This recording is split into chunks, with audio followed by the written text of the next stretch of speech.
Lilian Thuram, vous avez fait une brillante carrière de footballeur professionnel, jouant tant en équipe de France qu'en Italie et en Espagne.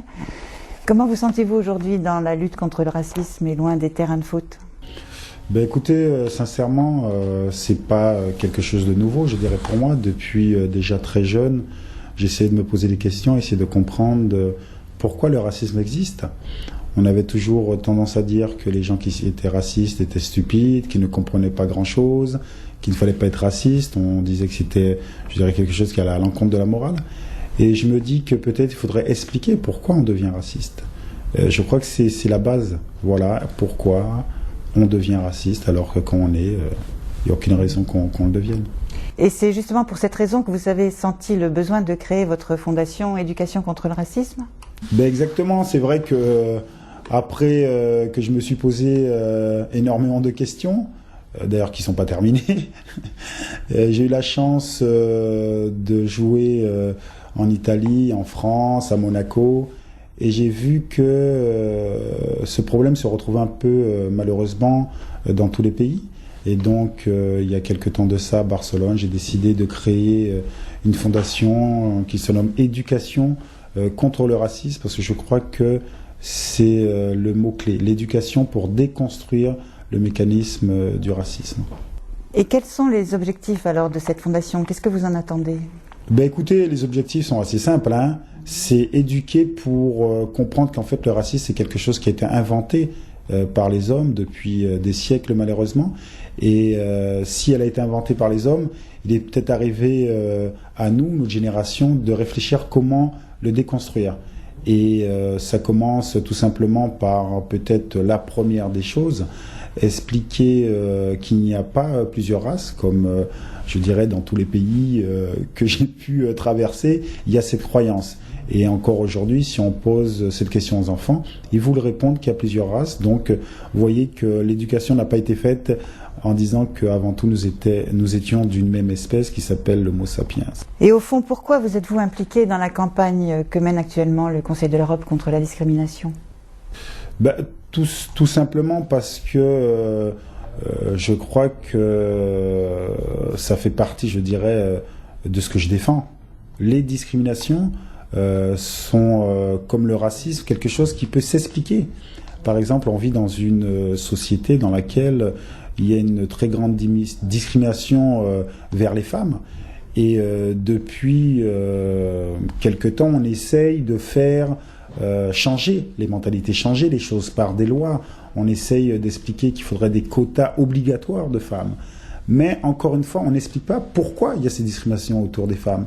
Et je dirais qu'on vit dans une société judéo-chrétienne, qu'on le veuille ou non, on se prétend être des sociétés laïques, mais la religion était encore très très très présente dans nos sociétés. Et quand vous regardez la religion de plus près, vous voyez que la femme a été construite comment ? La femme existe pourquoi ? Il faut se poser la question. Et quand on dit oui que la femme a été faite avec une des côtes de l'homme, on voit bien que déjà il y a une position d'infériorité de la femme. Et on sait très bien que quand vous êtes mis, et moi je dois l'avouer parce que je suis un homme, dans une position de supériorité, on aime bien. Je crois qu'on aime bien, donc on essaie de faire croire que c'est vrai. Donc les hommes ont pris cette habitude et il faut justement leur expliquer peut-être qu'en fait il n'y a pas de supériorité et que les femmes et les hommes sont sur un plan d'égalité. Donc il faudrait déjà leur expliquer leur attitude et pourquoi ils ont cette attitude pour passer à autre chose.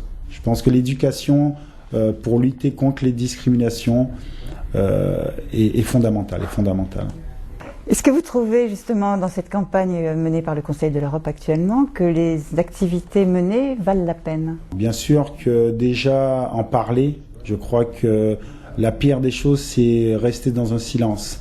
Et c'est assez intéressant parce qu'on voit que petit à petit, que ce soit le Conseil de l'Europe, et ce qui est encore plus important, c'est que la société s'empare de ces problèmes de discrimination, de racisme. Et je crois que chacun de nous doit avoir une réflexion, sa réflexion autour du racisme et se poser des questions dans son positionnement. Et c'est ce qui va faire avancer. C'est ce qui va faire avancer quand chaque individu va penser à dire, voilà, cela existe, comment je me positionne. Parce que malheureusement encore, il y a beaucoup de gens qui ne s'intéressent pas à ces questions.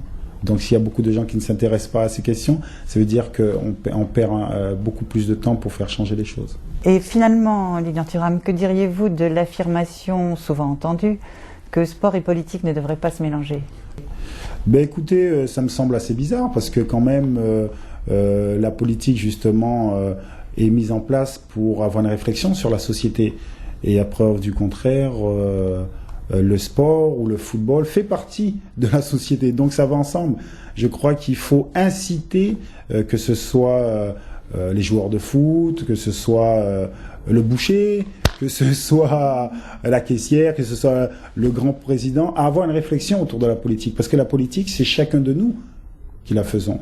Et je crois qu'il faut faire très attention aux gens qui veulent dire qu'il y a certaines personnes qui ne doivent pas, ou certains métiers qui ne doivent pas s'occuper de la politique. Parce que la politique, justement, c'est inciter tout un chacun à réfléchir à la société dans laquelle ils veulent vivre et à la société dans laquelle ils ne voudraient pas vivre. Voilà.